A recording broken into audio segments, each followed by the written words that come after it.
Hey everybody, so my life has been extremely chaotic in 2024 with some family health issues and some personal health. I currently have COVID, so that has allowed me to be isolated and sit down here in front of you. I wanted to get a couple more videos recorded maybe. A lot of the stuff I've been putting out was recorded back when I was off work around the Christmas holiday, but just quickly running out of pre-recorded stuff, so I wanted to get something out. I managed to start some seeds yesterday. Realized, well, I do like doing the bonsai stuff. I also just like starting plants, and so I thought I might just talk through some of what my seed starting plans look like specifically. Not so much the process, though I'll talk about that a little bit. More so just what seeds I'm starting. It's a good, upbeat, fun topic, and per the usual, I got the iPad queued up, and I have some orders that I placed over the last couple years. I got these from Sheffield's Seed. I don't have any particular affiliation with them or anything like that. It's just it's a place somebody recommended to me at one point, and they do have a lot of tree seeds. And I've got this pulled up here. You can see on my screen. This is stuff that I ordered back in June of 2023, and I ordered these back then because, as you'll see when I click through these, a few of these, some of these have really long stratification and stratification windows. Well, if you don't know what that is, just stick around. But I'll just scroll through a couple of my orders here and take a look. So I've got the Korean hornbeam. I think there's a lot of variability on what people consider to be true Korean hornbeam. Some of them have light green lime fall foliage. Some of them have a dark brown fall foliage.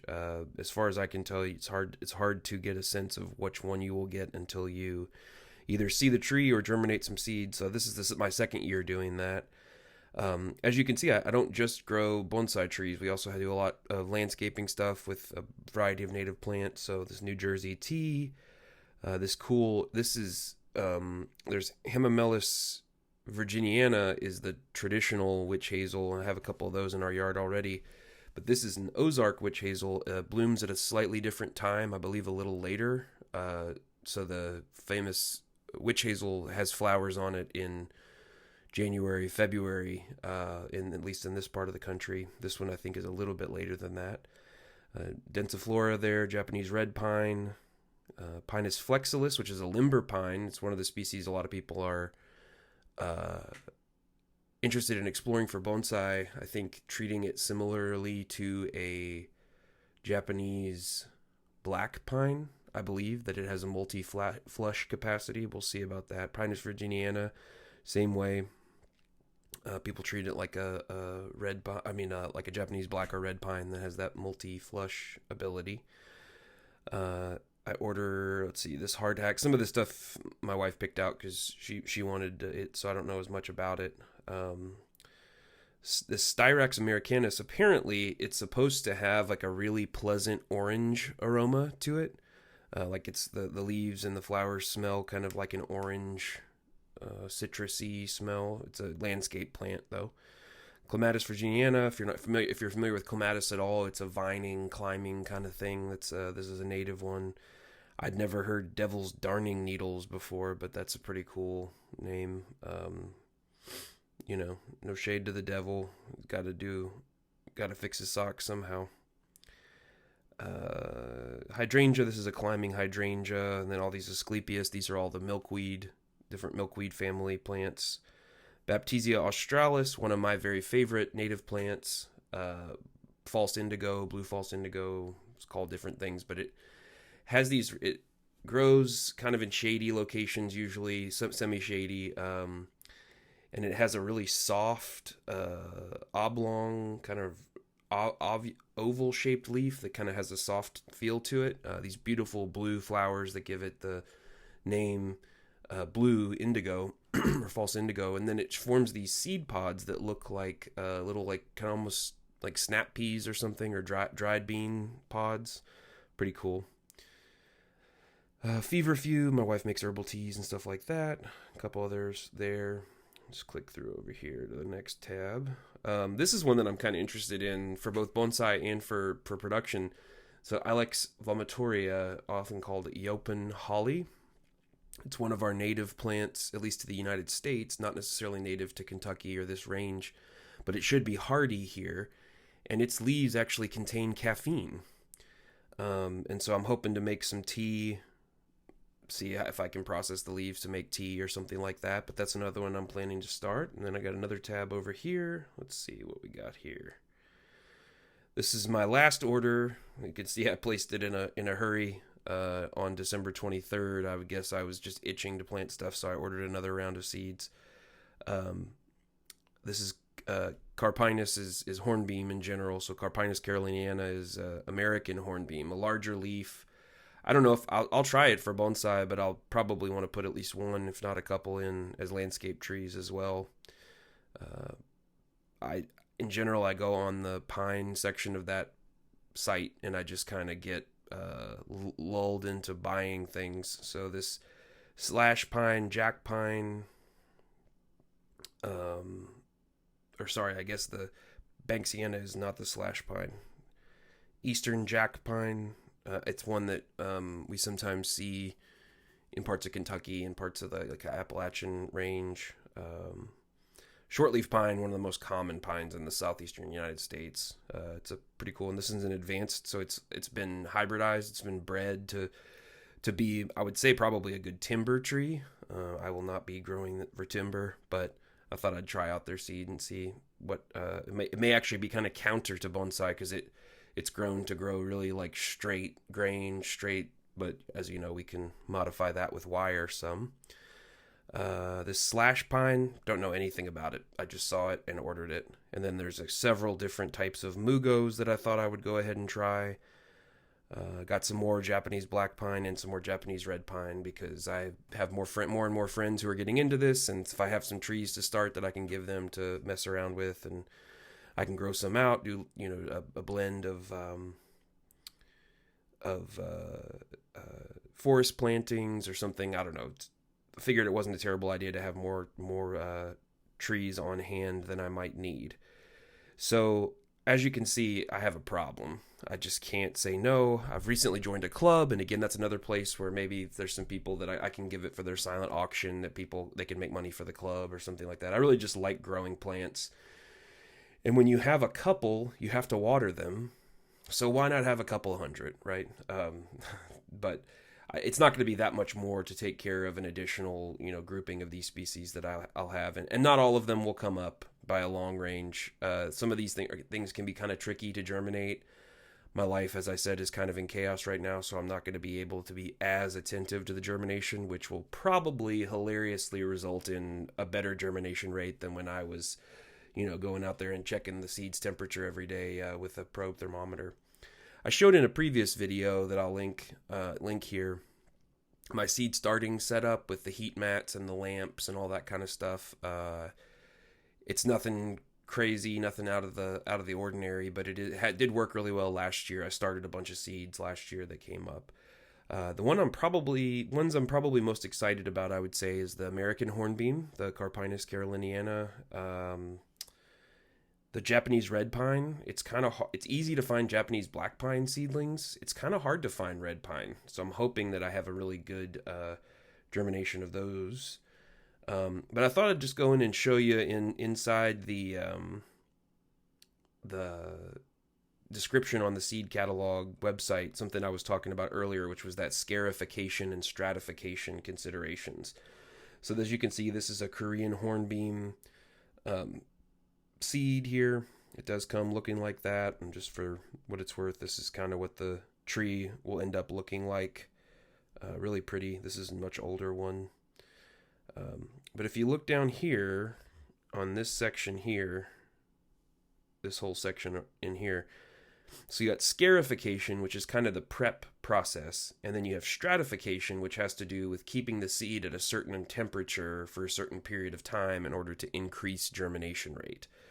And so the scarification almost always is soak it in water for 24 hours, but sometimes it's 12 hours. It just depends. Sometimes it's hot water, warm water, cold water. It always kind of says what that is. But The other important step after that is stratification, which is taking that seed that you have wet down and let hang out for a day, and then putting it into, in this case, a warm stratification followed by a cold stratification. And the thing you got to sort of think about in the life cycle of that tree, typically, the tree is going to flower, it's going to then put out leaves, it's going to use the energy from those leaves to put energy into seed that it will then drop at some point, whether that be the whirlybirds from maples or the acorns from oaks or just seeds like this from a hornbeam. Those seeds are then going to likely fall to the ground, get wet through rainfall, and they're going to hang out for a period of time. Depending on where those seeds are from, they may have a period of it being really warm for a little bit after the seeds drop, followed by a period of it being cold. So, for instance, this Korean hornbeam, for whatever reason, it really likes that the seed, imagining that the seeds fell, got wet, and they were warm for 2 months, followed by 3 months, 90 days of cold into the spring when they then germinate. You'll see some of the really high alpine seeds in some cases will either have a really long cold germination because they're used to a long cold winter, or sometimes they'll have a really short period because they have to be advantageous because the environment is hard to predict. All of that's just fun to think about and wrap your head around why we're doing this. But ultimately, the seed people who provide it know better than I do, at least, about what those stratification requirements are. And so basically all I do, the thing that's nice about Sheffield's is their seeds come in little individual Ziploc bags that are really nicely labeled with all this information on them. And let me see if I have some here. So I ran to grab some, and I'll hold these up so hopefully you can see.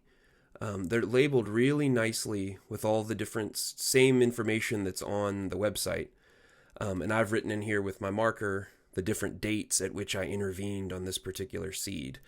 And so in this case, I put them in the cold storage in October and let them hang out for 2 months, approximately 2 months. And then I put them into water on 10-1, put them into my bag here, which I'll show you the process, kept those in a warm cabinet in the dark for warm stratification, then moved them into cold stratification in my fridge at the beginning of December, and then let them in there for 3 months till the beginning of December, January, then the beginning of February, or the middle of February. I then planted these. This is a different species from what is on the screen here. This one is 60 days and 60 days instead of 60 and 90. But the general process that I follow is I take them and I get out a little tumbler glass, put the seeds in there, pour the water in on top of the seeds, and let them hang out in the water for about 24 hours. I then take those out and I either put them into an empty tea bag, like a standard that you can buy empty tea bags, online or wherever. And then I wrap that in some sphagnum moss to keep it moist, and then I put it right back into the bag. This year I'm trying something a little bit different. I can pull this out and show you. I actually, instead of doing the tea bag and the sphagnum, I just use paper towel. I think that's what more of the pros do. So you can see there's some seeds in there that are hanging out that are moist. And it's just a paper towel that's kind of folded up into a package. I slip that back into the Ziploc bag. If you're buying regular seed packs, you might have to get something other than a Ziploc bag, you might have to get a separate Ziploc bag. Sorry, my brain is all over the place. And let them hang out. So again, in this case, I know I confused it earlier, so I'll say it again. So this one is, you soak it in water for 24 hours, then take it out of the water, put it into the paper towel, then warm stratify for 60 days, followed by a cold stratification for 60 days. So in this case, I put it in the water on October 1st, let it stand in there for 24 hours, put it into the paper towel, folded it up and put it back inside the bag, put it down in a dark cabinet that was just at room temperature, warm, for 60 days, for 2 months. So then in December, I went and I pulled it out of the cabinet. I put it into the refrigerator, just in like one of the warmer areas of the refrigerator, like the butter drawer or something like that. You don't want it to be super, super cold or to freeze. And then left it in there for 2 months. And now we're into February and we're ready to go out and seed this out. And so I did seed some stuff yesterday. I seeded some black pine and some red pine and some other stuff like that. I'll insert obviously some images here and there from that. But I'm really, I don't know, I'm kind of excited about some of these different species. Let's go back and check out the Yopen holly. So you can see the seed is relatively small. It's not as small as something like a kale seed or something like that, or a carrot seed. I mean, was where it's like almost a shard. Kind of a pretty flower, some berries. But again, the thing about this is it contains caffeine. It's actually in if you've ever had yerba mate, either in traditional kind of Argentine, Ecuadorian, South American style, or in like the yellow cans that they sell it in. I like both of those ways of drinking it. It's actually yerba mate is actually in the holly family or holly genus, so it's Ilex as well.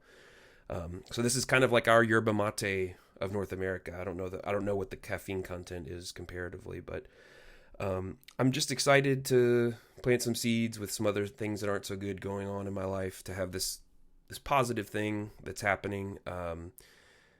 Every year, the cycle of life and growth and germination and budding out and all that starts over, and we get older, but time keeps passing nonetheless, and some things start all over. And so in this case, these seeds, this will be their first year living, which is kind of fun to be a part of. And thank you all so much for the support on the channel. It's been really cool just to get comments here and there, and to see people views and likes and all that stuff. If you haven't subscribed, please think about it. But really appreciate you all, and I will talk to you very, very soon.